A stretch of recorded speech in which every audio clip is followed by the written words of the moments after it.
UK contractors love to talk about their day rate, but here's the truth. Your rate means nothing if you're leaking thousands in tax, because how you get paid, umbrella versus limited company, can change your take home by up to $10,000 a year. And it's not about luck, it's about how HMRC taxes you. So in this video, I'll break down the 25-26 numbers and show you exactly how tax, national insurance and IR35 can make or break your income. Here's something most contractors never realise until it's too late. You can earn the exact same day rate yet still end up with completely different paydays just because of how that money flows through the system. One route sends a big chunk of your cash straight to HMRC before you ever see it. The other lets you control the timing, structure and even purpose of your income. And that's the real difference between an umbrella company and a limited company. An umbrella company acts as your employer. They invoice the client, take the cash, skim off tax, national insurance, and a nice little admin fee, then hand you what's left, usually accompanied by a payslip and a mild sense of disappointment. It's simple, safe, and completely hands-off, but it's also expensive because you're paying employee and employer national insurance, plus income tax, before the cash even lands in your account. A limited company, on the other hand, is a business you own and control. The client pays your company directly. You decide how to pay yourself, usually a small salary and the rest in dividends, which are taxed very differently. That single choice unlocks all the good stuff umbrella workers can't touch: business expenses, profit timing, and the sheer joy of telling HMRC, actually, I'll pay myself later, thanks. But here's something most accountants will never tell you. There's actually a hidden third option. Under the right circumstances, you might be better off negotiating a direct employment contract with your client. Why? Because if they're already treating you like a full-time member of the team, same hours, same controls, same equipment, you could end up taxed the same way anyway under IR35. In that case, a straightforward employment agreement can sometimes leave you with more predictable take-home pay, holiday entitlement, and pension contributions without the umbrella fees or the stress of running a limited company. Most accountants won't mention this, of course, because it puts them out of a job. But for contractors who prefer security and consistent benefits, it's a perfectly valid path to consider before you choose either umbrella or limited. Now, why does that matter right now in 2025? Because the tax gap between umbrella working and your own limited company structure has widened. With the latest cuts to employee national insurance, another drop in the dividend allowance, and corporation tax still tiered between 19 and 25%, the difference in take-home pay can now exceed $5,000 a year for someone earning around 90,000. So if you've ever thought umbrella's easier and the take-home pay is about the same anyway, not quite, because in the next section I'll show you what really happens to your 400 day rate once it hits an umbrella, line by line, and how much actually ends up in your pocket. Let's lift the lid on the umbrella company model, because this is where most contractors first feel the sting. On paper, it looks easy. You sign one form, they handle the admin, and the money magically appears in your bank every Friday. But what most people don't see is just how many hands grab a cut before it reaches you. Here's what actually happens. Your client pays your day rate, let's say £400 a day, 5 days a week for around 46 weeks a year. That's roughly 92,000 gross. Sounds great, right? Now, watch what happens next. Because under an umbrella, you're technically their employee. That means they have to pay employers' national insurance, 15%, plus the apprenticeship levy, 0.5%. And both of those come out of your contract rate. So from your 92 grand contract, they'll deduct around 11,300 in employers' NI and 460 for the apprenticeship levy, and roughly 1,000 in umbrella fees, which is their admin margin. What's left? Well, around 79,000, and that's before your own tax bill even starts. Now the second round begins.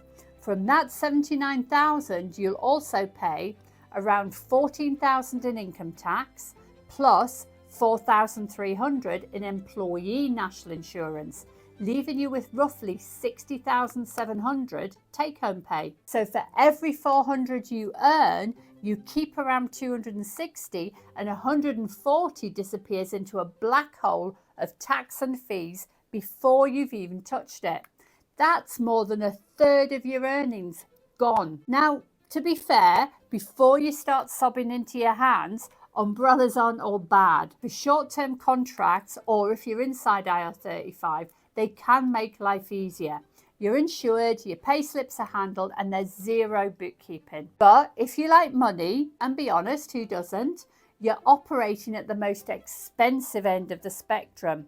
There's no ability to claim expenses, no option to delay income for tax planning, and no pension contributions from your company unless you set them up yourself. You're being taxed like a full-time employee, but without the job security or staff Christmas party. And here's the frustrating bit. When contractors compare their pay slips with friends running their own limited companies, the difference can easily hit 8,000 to 10,000 a year, sometimes more, even though they're doing identical work. Because once you see how much more of that £400 a day stays in your pocket under a limited company setup, the umbrella route suddenly starts to look a lot like, well, a very expensive convenience fee. Running your own limited company means you're not just an employee. You're both the director who runs the business and the shareholder who owns the business. You decide how to pay yourself, and that single decision changes everything. Here's how most directors do it in 2025. They take a small salary, often it's the 12,570, right at the personal allowance, and the rest is dividends. Now that combination uses both your personal allowance and the lower dividend tax bands, which means your overall tax rate stays pleasantly low, and HMRC gets noticeably less excited when your payment hits their account. Now for some directors, they'll take a lower salary if you're looking to pay less employers NI, but that's something we look at on a director by director basis. So let's use the same contract as before. £400 a day, 5 days a week, 46 weeks a year. That's 92,000 total income. But this time, your client pays your limited company directly. No umbrella, no apprenticeship levy, no hidden margin fee. You invoice for your time, you get paid the full 92 grand, and after small running costs, let's say 2,000 for insurance, software and accounting, your company's profit is 90,000. So we'll be very conservative with it. From there, here's how it breaks down. You pay yourself a 12,570 salary, completely tax-free thanks to your personal allowance, although there will be employers NI of about 1,100 to pay, unless you have someone else on the payroll. That leaves 77,430 in company profit. Corporation tax applies at 19% up to 50,000 and 25% on the rest, although that's probably realistically going to be slightly less, closer to 22, 23, based on the marginal rate. It gives you a tax bill of roughly 16,350 as worst case scenario. As I said, marginal rates do apply here, so this is an approximate figure. Now that leaves around 60,900 in post-tax profit. You can now pay that out as dividends, and this is where the magic really happens. Under the 25-26 rules, the first 500 of dividends is tax-free. The next 37,700 is taxed at just 8.75%. Anything beyond that at 33.75%. So you'd pay around 4,800 in dividend tax. Add it all up and your total take-home pay looks a bit like this. So 12,570 salary plus 55,500 in dividends equals around 68,000 take-home pay. That's nearly 9,000 more than the umbrella example for the same work, same hours, same rates. And it gets better. If you made 5,000 of pension contributions straight from your company, you'd cut your corporation tax by around 1,300 and still keep that 5,000 for your future, growing tax-free until retirement. And then also reduce the amount being taxed as a dividend. That means your real world advantage over the umbrella route could easily hit 10,000 in a year. And that's before you even factor in your laptop, home office, professional memberships, mileage, a few coffee meetings. Definitely involve a spreadsheet, all legitimate deductible costs that umbrella workers don't have access to. So when people say a limited company is more hassle, sure, there's admin. But if someone offered to pay you an extra $800 every month for filling out a couple of forms, sending a few invoices, and checking in with your accountant occasionally, you'd probably find the time. Now, before we crown the winner, let's put these two side by side, because seeing the actual pound for pound comparison makes the difference impossible to ignore. And if you thought 9,000 was big, wait until you see what happens once your day rate climbs above 500. Before we get into the numbers, quick favour, if you're finding this helpful, hit subscribe so HMRC doesn't get the last laugh. Sadly, it's the only thing here that's completely tax-free. Now, let's put some numbers side by side, because this is where the difference stops being theoretical and starts being jaw-dropping. Let's start with scenario 1, a 50,000 contract. If you're under an umbrella company, your take-home's about 33,800. Run that same contract through your own limited company, you're looking at roughly 39,000. That's a difference of about $5,000 a year, enough for a week in Spain or 6 months worth of petrol just for filling out a few extra forms. For scenario 2, let's say you have a 75,000 contract. At 75,000, the umbrella route leaves you with about 47,000 after tax. Limited company, around 53,000. So you've just found $6,000 down the back of your sofa simply by changing how you get paid. In scenario 3, we'll take a look at a £100,000 contract. This is where it really starts to sting. On 100k under an umbrella, you'd take home around 59,300. Through a limited company, closer to 70 grand. That's a £10,000 difference. Same job, same client, same effort. Just less HMRC, more you. The only thing that changed was the way you got paid. And remember, this is not accounting for the expenses and deductions also claimable through a limited, which will reduce your tax even further. And finally, for scenario 4, a £150,000 contract, and this is where it gets slightly offensive. An umbrella worker might see about 78,600 after tax, but the director of a limited company closer to 101,000 take home. That's 22 grand straight to you instead of the taxman. And if you do that for 3 years, well, that's almost enough for a brand new Tesla or about 3 months rent in London, whichever dream feels more realistic. But before you sprint off to register your limited company, there's one more twist, because if HMRC decides your contract falls inside IR35, all those limited company perks can vanish overnight. So before you start celebrating your extra 10k a year, let's talk about what IR35 actually is and how it can quietly undo everything we've just covered. Now, if you've been watching so far thinking, right, I'm going limited, that's a no-brainer, hang on just a second, because there's one little 4-character nightmare that's ruined more contractor dreams than bad coffee and late payments combined. IR35. Now, you've probably heard the term thrown around before, usually followed by someone swearing or pouring a very large gin. Let's break down what it actually means. IR35 is HMRC's way of deciding whether you're genuinely self-employed or whether you're just a disguised employee, someone technically contracting but effectively working like staff. If your contract is inside IR35, HMRC treats you as if you were employed. So that means no dividends, no tax planning, and no fancy director's salary tricks. You'll be taxed under PAYE just like an umbrella worker, with full income tax and both layers of national insurance. So how do you tell if you're inside IR35 or outside? Well, HMRC looks at 3 main things, which, to be honest, sound like they were written for a dating profile. First is control. Do you decide how, when and where you work? If your client tells you when to clock in, how to do your job or what laptop to use, you're looking more employee than independent professional. Second is substitution. Can you send someone else in your place? If the contract says it has to be you, HMRC sees that as personal service, another red flag. And the third one is mutuality of obligation.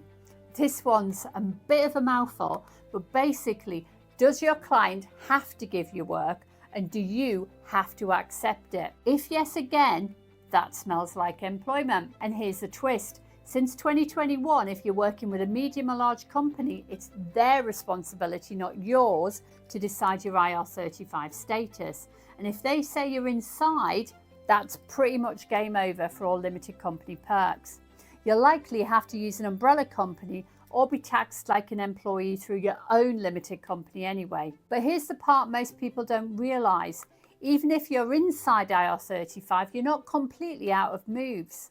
There are still legitimate ways to make your setup more tax efficient. You just have to play by HMRC's rules and use every allowance still available to you. Things like claimable business expenses, the ones that survive inside IR35, company pension contributions, and clever director strategies that shift money legally into your future rather than the Treasury's pocket. So in the next section, I'll show you exactly that, how to keep more of your income through expenses, pensions and smart planning, even if IR35 is breathing down your neck. Because yes, you might be inside, but that doesn't mean HMRC has to win. All right, let's talk about the good stuff. How to actually keep more of what you earn.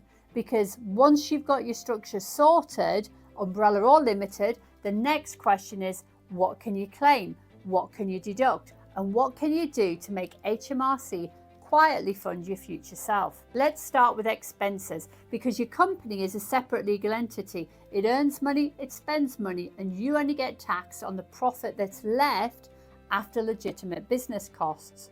So what counts as legitimate? Think of it like this. If it's wholly and exclusively for the business, it's probably deductible.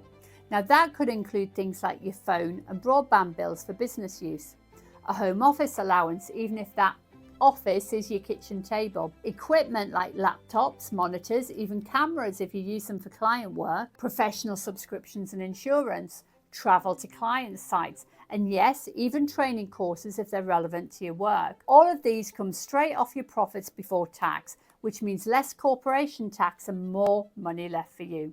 Now let's level this up a notch. Pension contributions. If you run a limited company, the business itself can pay directly into your pension. That money then skips income tax, skips national insurance, and still counts as a deductible expense. So if your company pays, say, $10,000 into your pension this year, here's what happens. You instantly save up to $2,500 in corporation tax. You don't pay a penny of income tax or dividend tax on that money, and it goes straight into your pension, growing tax-free until you retire. You can contribute up to $60,000 a year, or even more if you've got unused allowance from previous years. That's the government's way of saying, save for retirement and fine, we'll back off for once. If you're umbrella, unfortunately, you don't get that flexibility. You can still make personal contributions, but you're doing it after tax. Although you do get tax relief at basic rate, and you can claim more as a higher rate taxpayer, but it's nowhere near as efficient as you don't get the NI savings and you're having to pay the money out, then claim it back on tax. And here's one final perk of going limited: timing. When you run a limited company, you decide when to pay yourself, when to take dividends, and when to invest. Now that means you can keep yourself under higher rate tax bands, you can time dividends for a new tax year, or smooth profits if one year's booming and the next is a bit quiet. You can level it out. Umbrella workers, they don't get that luxury. HMRC decides everything, and let's just say they're not timing it for your benefit. For some people, the convenience of an umbrella is worth the cost. You log hours, you get paid, done. But for most, once you see what you can legally claim, what your company can invest for you, and how much control you actually have, it's pretty clear who the real winner is. If you're unsure which route fits you best, use the link below to book a free discovery call with our team. We'll help you work it out. No jargon, no stress. And if this video helped clear things up, hit subscribe for more weekly guides like this one. Because when it comes to tax, it's not just about paying less, it's about paying smart.